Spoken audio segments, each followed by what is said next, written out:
Welcome back, everybody. See, we are punctual right at 10 o'clock. It's 2 in the afternoon in Buenos Aires. Wouldn't it be lovely if we were in Buenos Aires? The next best thing would be to have our guest join us, tell us how it is over there in Argentina. But more specifically, our next conversation is going to be on the threat landscape in Latin America. It's called The Attorney and the CISO. And so with us today, I have Diego Fernández from Marval and Mariano del Rio. Both of them are joining us in Buenos Aires, but more specifically, they have a very fascinating experience in data privacy and cybersecurity in Latin America. So with that, I hand the stage to you both. Thank you for joining us.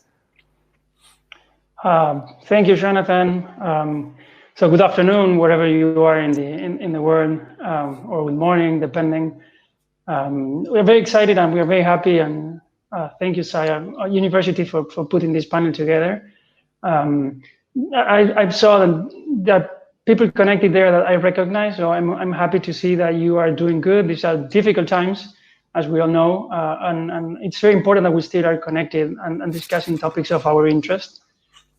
Just to give you a little bit of context, Mariano and I are located in Buenos Aires, in Argentina. So it's a heavy, rainy day today.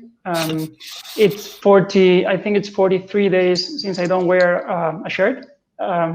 We are under a lockdown here in Buenos Aires since March 16, but we are doing good. We are taking care of our families, and we are working together. And we are very happy here to discuss what we have today. So going directly to our presentation, you saw that Jonathan said that this is the CISO and the attorney. And in this case, I'm the attorney. Mariano, who will be talking with me. We will try to do this very conversational if we can. Mariano is a CISO. So as I say, I'm an attorney. I'm a partner with Marval in Argentina. I'm an Argentine-based attorney, and I'm licensed here. But I do have experience, as Mariano has, in the region, working with different colleagues of our trust. So some of you, of course, I've been following some of the panels, and I know people are very, very tech savvy or security savvy, and some others are more trying to get some information here. The first thing is why we have this CISO and attorney. And the first, our first, when we were putting the panel together and talking to Jonathan, I think this specific thing of cybersecurity or security in general, or privacy security, that is something that we're going to touch upon with Mariano. It's an area of the law, and it has technicalities that need a group of people working together. It's not just the attorney, as we normally would do in some other cases, but here we have technical stuff that is very, very specific. And for example, in my case, I like what I do, and I like the cybersecurity, but not every lawyer will have that commitment, or will be trying to get more information about cybersecurity. So as a starting point, it is very, very important that we have, when we are working on security, we have all the people on board that we need. And that is something that I would say, working in the region, it's not very often to see. It's more often now than it used to be in some years ago. But again, I would emphasize during the talk the importance of having attorneys, technical people, having a great team with different expertise, bringing to the table different things. Having said that, which is very introductory, I would like to maybe ask Mariano, because Mariano has a lot of experience in the region, how if he agrees or not with what I'm saying, and he's free to say I'm not. How you see, Mariano, in the region, the work in cybersecurity between attorneys and CISOs and other professionals, for example? Thanks, Diego. Hi, everyone. I fully agree with your introduction, so nothing more to say about that. We know that we are living difficult times, exceptional times. The 2020 will be in the memories forever. So going to your question, I think that is key. It's a key point to work together with attorneys, with also different profiles when we need to deal with privacy topics, because from the law, the privacy is a very common point, is a very frequent point, but when we need to translate the law requirement to technical solutions is there where we could see some challenges, and is there where we could work, or we should work together to translate the law in security measures. So for that reason, I think that the partnership between attorneys and the CISO or security professionals is key for the times that are coming, and also to have a digital transformation with success.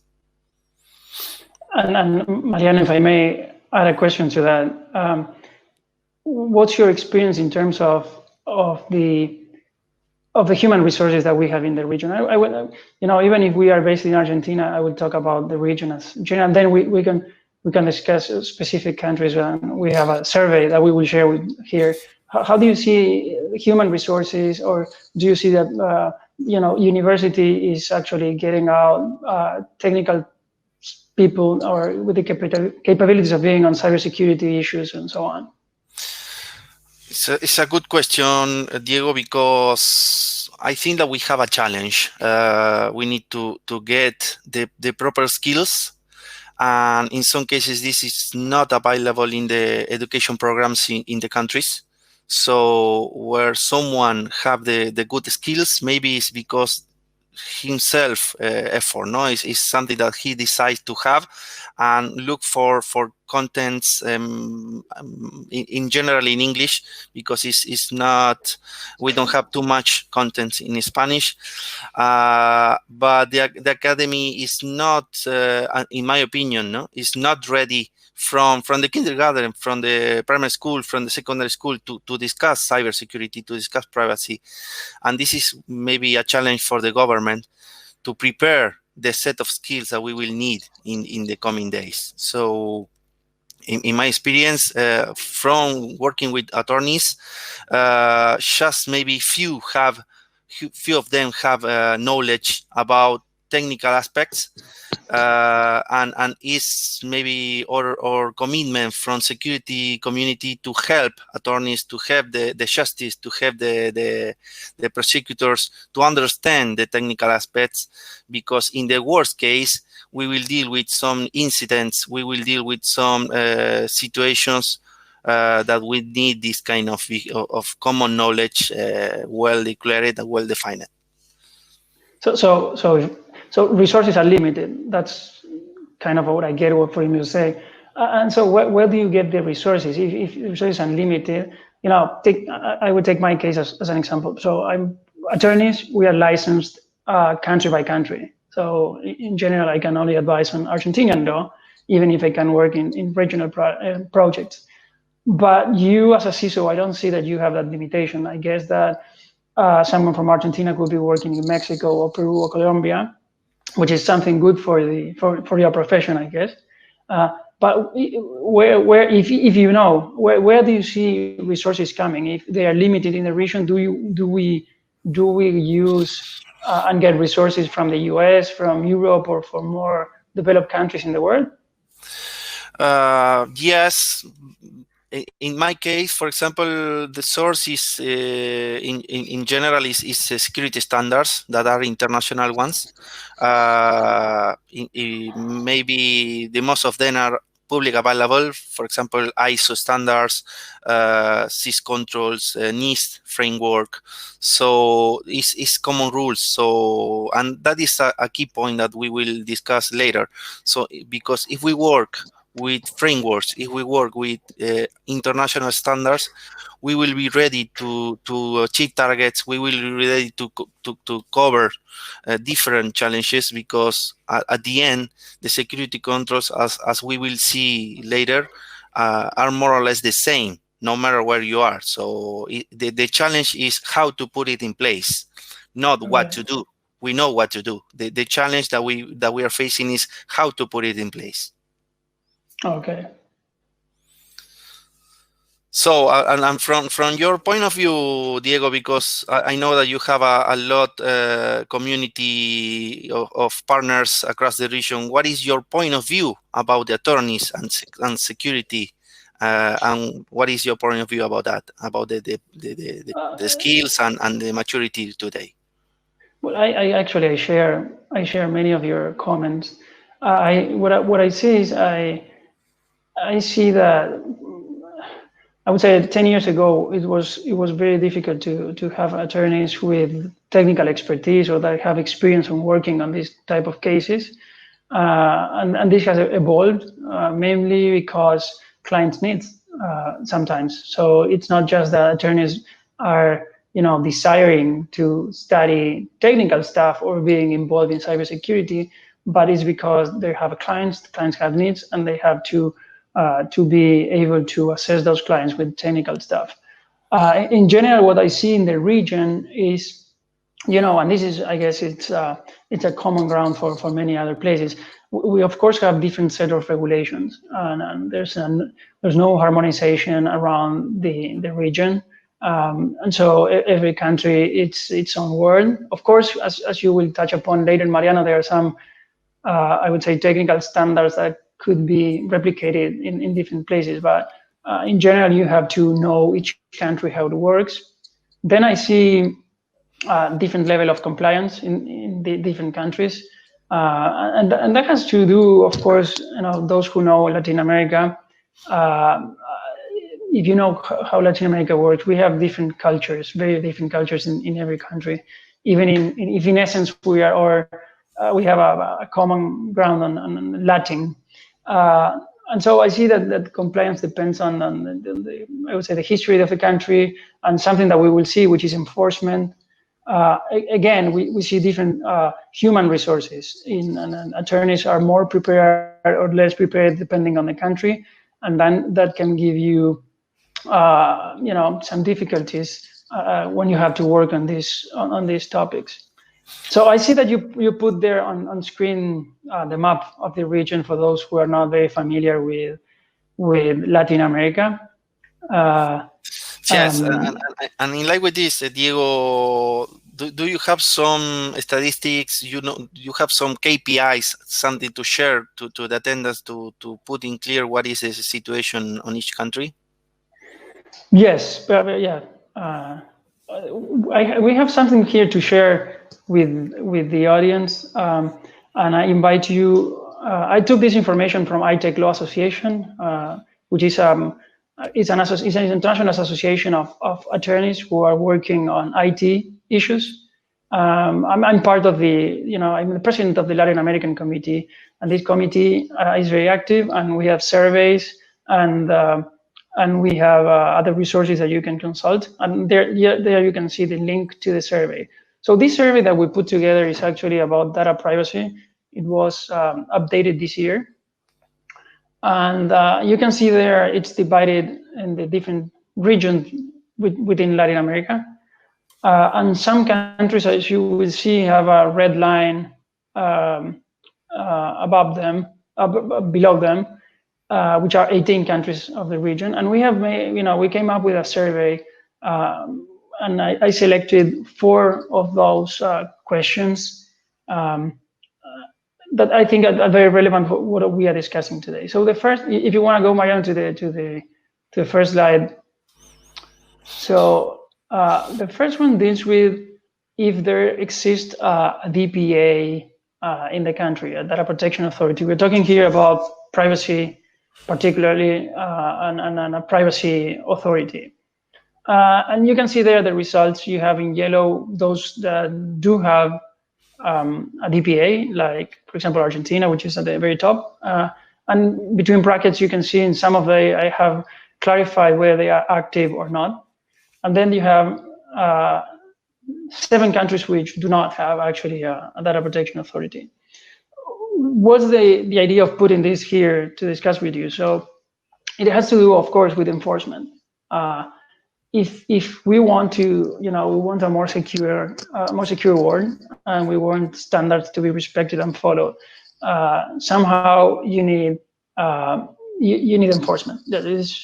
I don't know how it works in other countries. Most of the countries that I know, people are tempted not to comply with the law if there's no enforcement, there's no punishment, no fines. So this first slide gives us this general idea of how many of them have a DPA, which is, you know, at the end of the day, when you're working in the region, and I work with different projects and different clients, and I guess that the audience should also have the same issues. The first question that comes is, okay, if I don't comply, you know, sometimes it's very complicated to put some security controls, and I understand that people would ask, what's like if I don't comply? What's after that? Are there fines? Are there sanctions? And so on. And after you explain the fines, and in some countries in the region are very low, if you convert the amounts of the fines, the monetary penalties into, for example, US dollars, you will see that they're low, which is a problem, of course.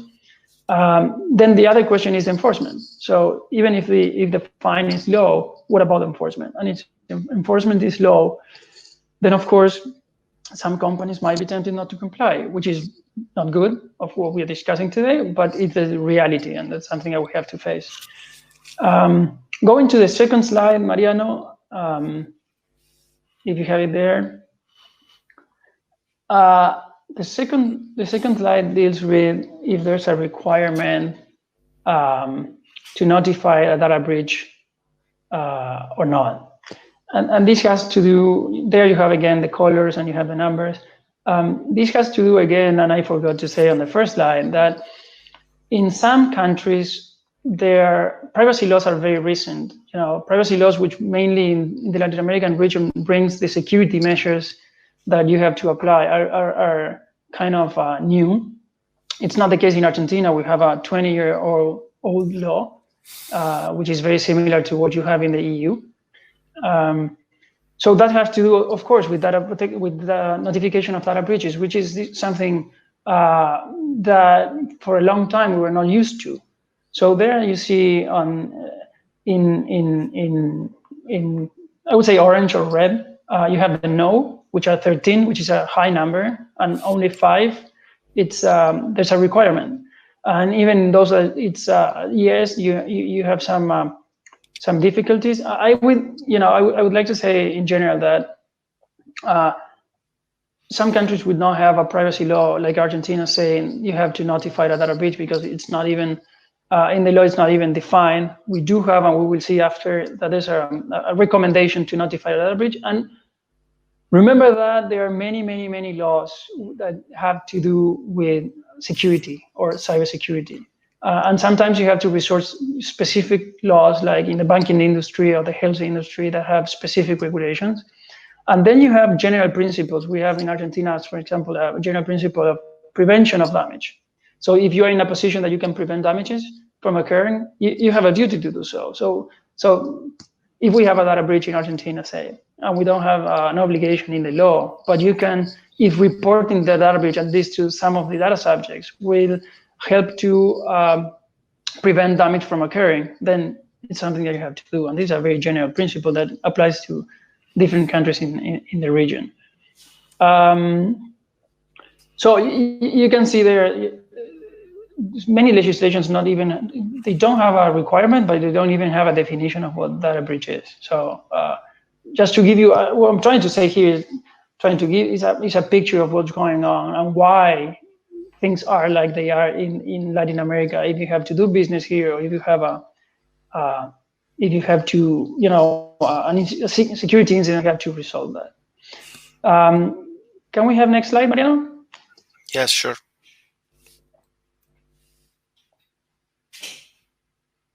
I'm just a general comment. I'm trying to follow the comments on the chat, and many of them are complimentary of what I'm saying. I thank you. For example, Darius Bennett just sent something that is complimenting what I'm saying and talking about Georgia. Thank you. We are reading them. We're trying to do both things at the same time. And something I didn't mention, Mariano and we have 3 kids at home. So if you hear some noises, we apologize in advance. The kids are going around. This is I guess it's a new normal, I would say. Yes. But just to put the full picture. So this slide is it's about remedies. We're talking here on whether you have if you have a data breach, if there's administrative actions that you can take or the data subject could take, and whether they are court actions. And I've divided into 4 different colors there. You can see, I hope you can see the slides bigger than what I see, but they're administrative only, which are 10 countries, administrative plus court action as an option, which are 4, court action only, and then no specific regulation. So this is, the idea here is to show, okay, what the remedies are. If you have a data breach, I know in many countries, there are no private course of action, meaning that the data subject cannot by himself or herself file a claim or request damages. It's more that the authorities have to carry that and actually investigate and find if that's what the conclusion of the investigation is. So it's very diverse in the region, what we have and what we can do. The idea was to show you a little bit what remedies we have, so they'll get a flavor, a sense of what's going on. Again, if you go online and if you want to explore a little bit more, there are 31 questions. They all pop up there with the different countries. So if it's, I think it's a good starting point if you are interested in Latin America, or if you have a case, if you have a client. So feel free to go. Our next slide, it's another no yes slide. It's about the data protection officer. Those from you who are in countries in Europe, for example, or even in the US, are more familiar with the concept of a data protection officer, which is an officer that some companies or public institutions have to appoint to deal with privacy in general. The idea of the DPO is to assess the management with their opinion on different aspects of data processing. And so there in this slide, you can see how many countries have a formal requirement to appoint a DPO, which, not surprisingly, at least for me, it's 16 of those 18 do not have to appoint a DPO. We're talking a DPO here in general, just not specific. In some countries, it might not be called DPO, it could be some other name. But the important part here is, if you want institutions, organizations to be at the forefront of security, you need someone to be taking care of that. You need CISOs, you need CIO, you need a DPO when it comes to data, personal data. You need a bunch of guys in the chain in the company, because all of them are very important, different aspects, and it's not that one of them would replace the other in some cases. And I understand that budget in the regions are very limited, and that's something that we didn't touch upon yet.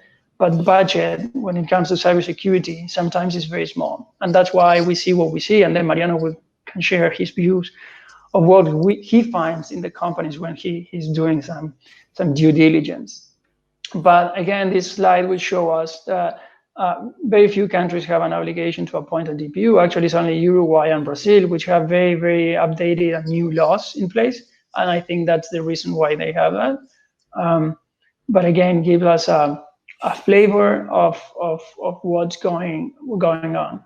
So having shared this information, and feel free to ask, even when we finish, we will remain available with Mariano through our emails to ask any questions. I would like to ask Mariano, based on the survey that we have shared with you and his experience in the region, how he sees these topics that we were talking on the 4 different slides, how he sees the different countries. I know, Mariano, you have worked, I think, Canada, US, Mexico, Brazil, Chile, just to name a few. If we can share your thoughts on that. Yes, thank you, Diego. And I have a lot of comments from your presentation, from your comments, because the status of the requirements is reflecting the reality. So, in the countries where we don't have a law, maybe the only way to get some commitment is if the company maybe have a headquarters or someone else asking for that, or because a customer is asking for data privacy. and probably is not a Latin American customer, is maybe a worldwide company asking for that. So if we don't have rules, probably, and at least in my experience from the security assessment, nobody's taking care. And if we have a rule, but we have witnesses to check, to make controls from the government or from the authority to see if the company is implementing the rules, again, we will see issues, and we will identify some findings because nobody is following the rules, because it's not part of the culture. And in case of the DPO, the lack of responsibility of someone taking care of that is another example of lack of interest or lack of resources to work on privacy. But we have something that is a really good moment, and we are dealing, as you know, a new common word is the digital transformation.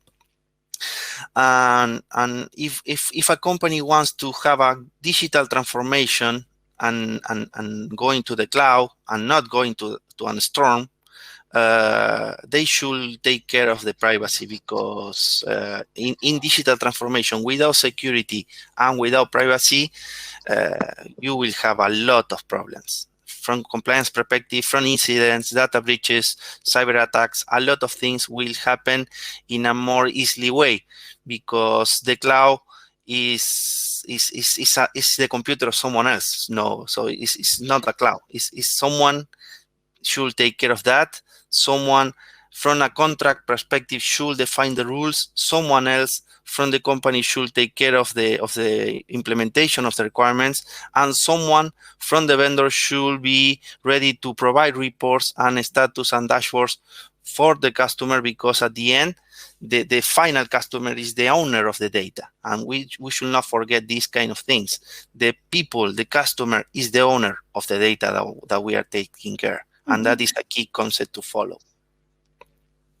Do you think, Mariano, if I may, do you think that one of the reasons why we see what we saw on the slides, or if what we saw on the slides are the reason why some countries are not up to speed on compliance, on having the appropriate team together for security when it comes? Because here, and I think we discussed this together when we were preparing the chat, the best scenario here is to take the appropriate measures from minute zero. Normally, as an attorney, my phone will ring when we have a problem. This Houston, we have a problem. This fantastic say, and normally it rings when they have a problem. They don't ring, not all the time, but sometimes it doesn't ring when they are starting to get everything together and they want to make sure they have the right controls and say you have to do a PIA, etc. Do you think that this lack of enforcement, if you want, and regulations has something to do with companies not being at the forefront? In the countries where we have a law and authority is making a good job, like, for example, I don't know, just to say someone, Spain, for example. You have a good authority offices that are making a good job, and this is like a signal for the rest of the community to increase the maturity. Mm-hmm. But when we are talking about projects, for example, today the DPO is the CISO as we had in the past years. In the past years, the CISO was not involved from the beginning. Maybe the project manager should think on security at the moment of the pen test, maybe because it's the last stage before to go to production, following common rules. And now I see this situation with the privacy officers. So nobody, except if security is inviting the DPO, nobody is considering the DPO, except if we have a data breach, or except if we have an incident or something that is difficult, no? But from the beginning of a project to design a solution, to design a platform with security and privacy in mind, I think that I see that now the DPO is having the same issue that we had in the past from security. So they are not involved from the beginning. So the team who is building the solution is not taking care of privacy by design. That is one of the requirements of the most modern laws. So for sure, security and attorneys and security and DPOs should increase the synergy to be part of the project, to push the project to involve all the voices, because without all the voices in the room, we will forget something, and that will make an issue later, for sure. Okay. Yeah, I agree with everything that you've said. So Mariano, I know you have prepared, and I think this is really useful for those attending the chat. I know you have prepared some cases you can share with us. We call them success stories. I remember, but Yeah. you know, because you have a lot of experience, maybe you can go over some of these very interesting projects that you have been working during the last years, and give us some tips or something to take. Yes. Thank you, Diego. Yes, when I remember when we discussed the session, we think in how to try to add value to the attendance, because we have different profiles, different people from different industries. So this slide is reflecting, how to say, is the healthy path. No, is if you follow these rules, you will reduce the probability to have a mistake or to have an issue, or at least you will cover in general the most important things.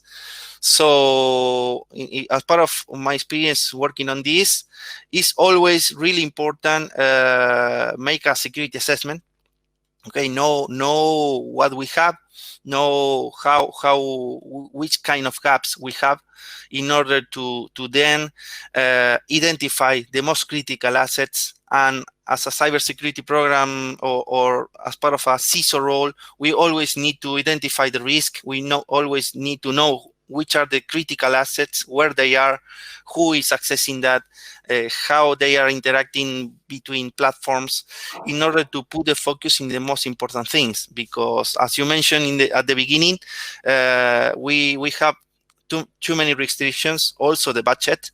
So if we need to protect something, should be really useful for the business and should add value from the beginning. So if you know where you have your assets, if you know the value of your assets, if you know the risk of your assets, you will be in a good way, in a good shape to define how many measures or which kind of measures you need to put in place. Also working with legal department to identify the regulations, the law, and the customer contract requirements that you need to take care. Because it will not be the first time that someone create a platform and then discover that a customer contract that the business signed off from 2 years ago, 3 years ago, is requiring something that is not in place there. So, and that is not a good news, you know.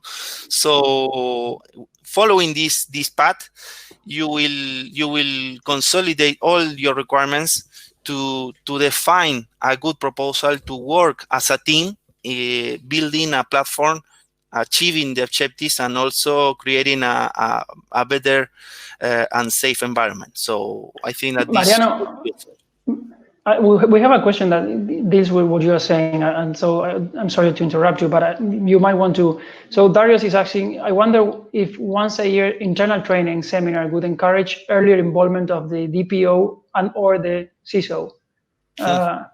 And I know that you agree, but that's why I wanted to mention that. Yes. I totally agree. For that reason, we joke in the last day saying the DPO is the new CISO. So now we need to involve the DPO. We need to fight in a good way to involve the DPO in the discussions, in the strategy, because from a security perspective now it's more easy, maybe because we have the incidents in the news to be involved in different topics. But from security, we need to work as a team with the DPO to be involved, to add his own view about data privacy, because this is a team. This is something that we need to work as a team, as one team. So it's key to have the DPO at the beginning involved. Yeah, and I think it's very important, Mariano, to have this, at least we do it in our offices, and I know many companies in the region are doing that. We have these trainings. These trainings are very important, even for, normally the most critical asset in the company are human beings, because sometimes we have all the good resources, we have just get the best and top-notch application for firewalls and so on. And then you have people in the office that will click any email that they receive from that all of us would know that it's fake and it's a phishing, or it can be a Trojan, or it can be ransomware, or it can be anything. So the cases that we have seen are very critical, that people understand that if they receive something they were not expecting, or they receive something that is, there are many ways to know why. They have to report internally and talk to the people that know, and try to avoid putting the company at risk. And that has to do with the trainings, I guess. Yes, for sure. And also with the current situation of COVID, we are seeing a lot of new threats. That is a common threat. It's always the same. When you have something that is popular or have a interest of all the people, the bad guys are using this to create new threats, to create new scams, phishing, and also malware. So in this case, and in this situation, we need to stay safe at home, but with the open eyes, no, to don't click in something that will give us a head pain. No? Yeah. Well, we are talking upon that, and then you can continue with the success story. The fact that we, this applies to the whole country, but we are more familiar with what's going on here. The fact that we are being affected by COVID-19 meant to us in Argentina that we have to go remotely in, say, a week or two. And the truth is that some organizations were ready, but many were not. That, in practice, in what I've seen, maybe you've seen the same, that implicated that some companies had to lose a little bit the security of some security measures that they have in the company when people went remotely with their computers at home. And that's the perfect time to have a lot of cybersecurity issues, because you are worried about what's going on with life, with your family, and you are not in the best time of the year, if you want, because of what's going on, and people who are trying to get access to computers, or trying to hack, or trying to do bad stuff, they know that, and they're taking advantage that we are at home, and maybe the security measures that we have are not the best, or not the ones that we had in the company. Yes, I fully agree, Diego, because as you mentioned, this was not a surprise, because at least from this part of the continent, we saw the movie earlier from December. Not true. But as always, also the culture have some impact, and we wait to have the problem in house to take action. No, so in some cases, companies have put in place some solutions with very short time for analysis, and I agree with you that in some cases this open new risk, or something that we should fix from some time ago. Now we need to deal with all vulnerabilities, all issues in a new environment, with more people accessing remotely, with more bad guys looking for an open door to get access. So was a really good challenge. Also to test the synergy between security and IT, because was really hard times to work together 24/7 to try to put the business in a good shape, to try to give to all the people working in the company a good experience to work, because the agenda is still with a lot of calls, with a lot of objectives at commercial level, and we need to go forward. And this is a big obstacle that we receive from COVID. But now with this new normal, I think that a lot of things that we made to be ready for COVID, will join us from long time. So in my opinion, the way of work, the work from home will be here from more time, much more time. I agree. So do you want to continue sharing the Yes. success stories? Yes, if you agree, another point, and I put this here because it's a common word that we see every time in all the events, in all the seminars, in a lot of webinars. So the digital transformation and digital transformation and privacy are not best friends. So we need to work as a team to try to don't create a risk of privacy or don't create a compliance issue just because we are following the digital transformation without considering the requirements that we need to comply. So, for example, if you are working in a digital transformation, something that is good to have is, okay, maybe you have a backlog of all issues, okay? So it's a good moment to also try to look a solution to fix these kind of situations as part of the project. Work as a team is a key because we need to work with IT, we need to work with with security, and also we need to invite DPO and legal to know the requirements of the law and to know the requirements of the customer. Because, for example, if we are looking for a cloud that probably is really good, is a good one, but the data location is in a place where we have a customer that should not be there, we need to know that in advance, because if we put the data of the customer in a place that is not in line with the compliance requirement, we will create an issue. Okay, so we will have digital transformation with issues.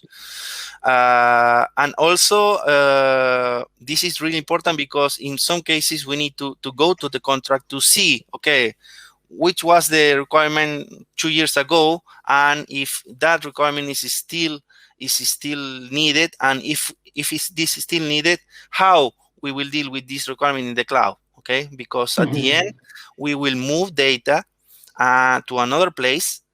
I'm talking about maybe the most common, that is or platform as a service or infrastructure as a service in public clouds. Okay, and we need to take care of the data to be 100% sure that we will not create a risk for the customer, and also a risk of the current contract that we signed off in the past. So another point that is not less important is the governance, because when you are talking about and working about digital transformation project, you will put a lot of things in place as part of the project, but then you need to be sure who will take care of what. Okay, because you will define a new service model, will be maybe your first experience using cloud services, and you need to define roles and responsibilities and who is accountable for what in order to consider all the points that you need to tackle in a daily basis. Okay, so for example, who will be the responsible for the infrastructure, who will be responsible for the development, who will be responsible for the deployments, who will be responsible for security, for user access controls, for monitoring. So it's like an extension of your current rules, but in case of the cloud, you need to also confirm what is the approach of the vendor in your requirements. And in this case, it's a really good tool. If you could read the responsibility matrix of the cloud provider, and you will see there which will remain on customer and which will be under the cloud vendor, to be 100% sure that nobody you will not have a blind zone. Okay, so you need to take that. I think that is very important, Mariano, what you were saying, because at least in my experience, what I've seen that most of the security incidents come more from the side of the vendor than from the company itself. You know, there's the process for hiring a contractor that has to get access to the systems. Sometimes it's not done in the same way that the company does the other part of the business. And then you have, and I remember when it were I remember the Target supermarket Yeah. in the U.S. hacks. They came from a third party, someone who left open a door, who did not have the right controls in place. The company did not look at that in the right way, and then you have what you had. So I agree with you that you have to be not only very careful when you draft a contract, you have to put everything there, but then you have some sort of auditing, because if we can have the perfect contract written by people who knows a lot and has experience, but then if day by day the company can do whatever they want and there's no accountability for that, then the contract is not worth. For sure. And also we need to deal with some very high expectation of the cloud. So I was in project where the team is talking about the cloud like miracles, no? So you will go to the cloud and you will have everything fixed, and then someone create a security group and open a port, and that's it. Someone is taking the information because you make a misconfiguration or you make a bad configuration. So even in the cloud, and this is for a common rule, bad configuration or lack of security is the same in every place. So in the cloud or in on-premise, if you don't have good practices and an assurance review of the implementation, you should not consider that you are in a good position. And to finalize these success histories, if you consider encryption, data location, data disposal, high availability, and too much things, you should have all of this to prepare something, because in a lot of cases you will see that we are going to the cloud, okay, good, but nobody has thought in a high availability scenario. So you will be in the cloud, but just in one cloud, so in a very small cloud. So any interruption or any increase of demand will put you on risk of availability disruption. So even in the cloud, you need a capacity planning, and also because then you will pay for that, and that is is not a less important topic. Good. I think the good stories, Mariano. I know we are running out of time. We have 10 more minutes. You have one more success story, right? Yes, the last one. I will go quick. I will go quick because security is also, in general, is considered as a technical point. I agree that we have a lot of technical stuff, but one of the most key important skills for a security professional, at least in my point of view, is communication skills. Is know how to talk with the business, how to get attention, because we will present something that should, in some cases, get attention from the business to also at the end get the approval of a project, get budget for the solution. So if we will go to the board to discuss about how to get root access, or how to close a port, or how to implement TLS 1.2. No, that is not the good way to get attention. So to go to the board, you need to go with KPIs. You need to go with business languages, like return of investment, like cost versus risk, about effectiveness of the control, about how to increase the business, how to be a business enabler, how to be more competitive in order to get attention. So my recommendation in this case is make some kind of training about effective communication. Try to prepare. If you will go to the board, try to prepare in advance a set of questions that you will receive in order to be ready, and also try to share some measures, because if you will go there just to say red, green, yellow, and hackers and cyber attack without any evidence, without any KPI, probably you will be scared and you will create scare. And today, being scared is not the best way to get attention. Yeah, I agree, and I don't see any other questions in the chat. So I do have some to you. I would take the opportunity that I have you here, and I think that people can get a lot of from you.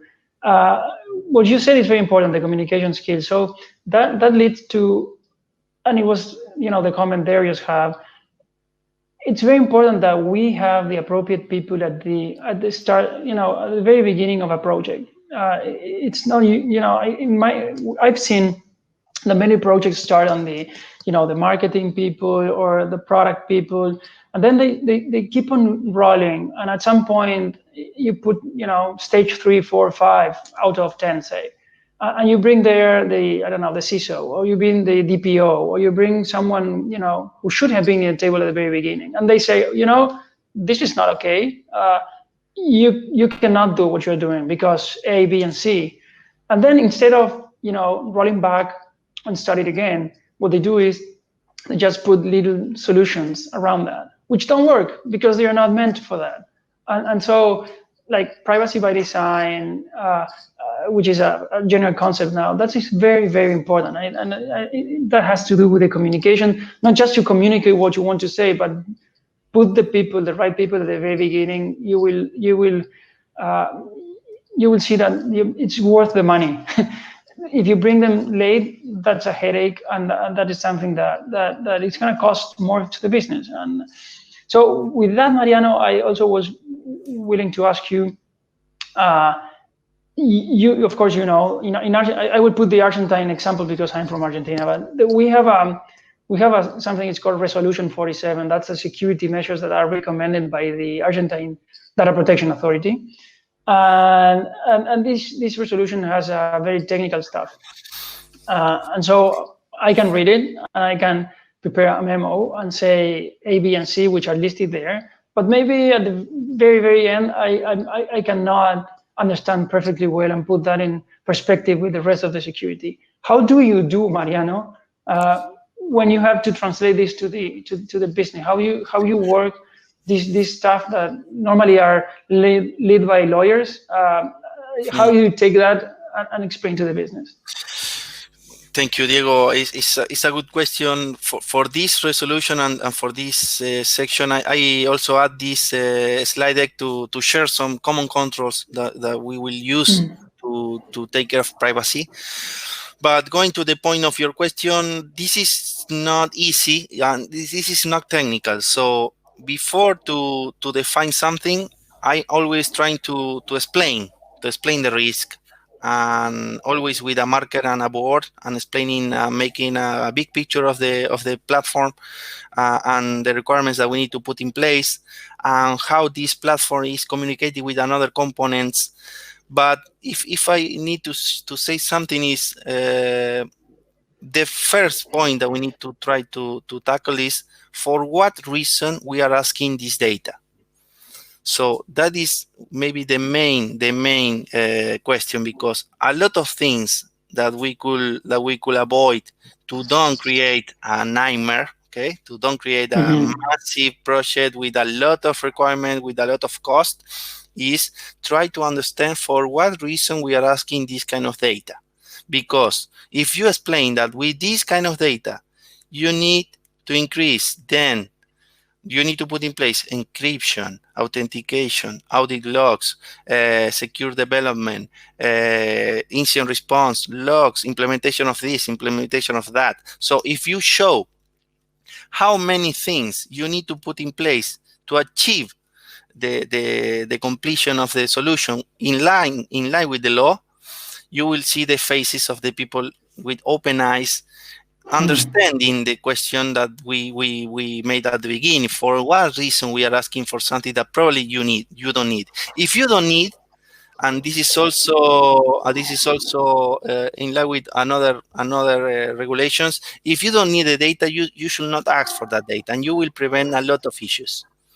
And that is maybe one of them. That's so true. We have a question, Mariano, here. It says, "What if it's more for you? If you know the answer, of course, we can say we don't know. What are the cultural differences in the region in respect of communicating cyber risks? Do boards respond differently, say in Colombia versus Mexico or Argentina, for example?" Do you see any difference there? Yes, and it's a really good question because it's regarding the culture and also the threats, because in Mexico and Colombia we have different threats than in Argentina.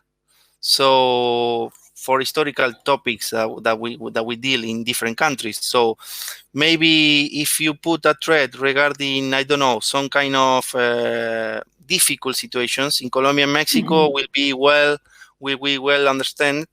And maybe in Argentina, you will not see too much commitment about risk or about these kind of things. So, and it's not a good news, but maybe in Argentina, you need to still be scared to get attention. But this is a signal of low maturity, at least at the board. But you will see a completely difference between if this is a local company or if this is a global or regional company. Because when we are talking about a global company, probably you will say the same that they are receiving from the headquarters, because they are coming from a different culture and you will see a different perception of the risk. But if you're talking about a local company, at least in Argentina, Colombia, and Mexico, you will see different perception, but it's better in Colombia and Argentina, in Colombia and Mexico than in Argentina, at least in my experience. That's a good answer. There's another question from Gerardo here. So Gerardo is saying what the maturity in compliance with GDPR in Argentina and LATAM is. I would say from my side, privacy side, that most of the Latin American laws follow the EU model. So they try to replicate what GDPR says. Argentina is not the exception. Our law is it's extremely similar to Directive 95, which the prior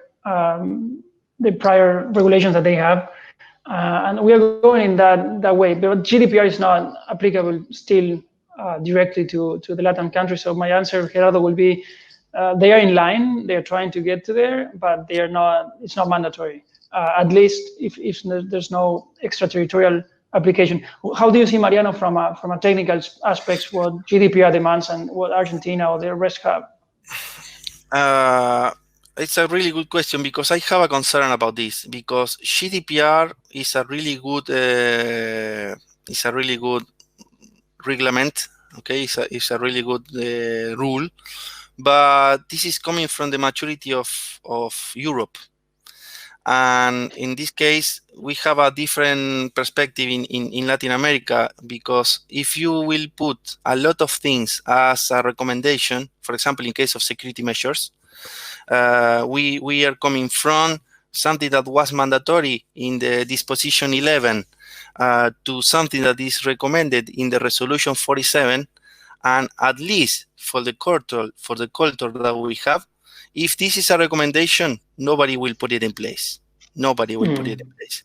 And if this is mandatory, at least you have the empowerment of the mandatory requirement to try to push to have it in place. So for sure, GDPR is at least in my point of view, is good. Make an increase of privacy discussion worldwide.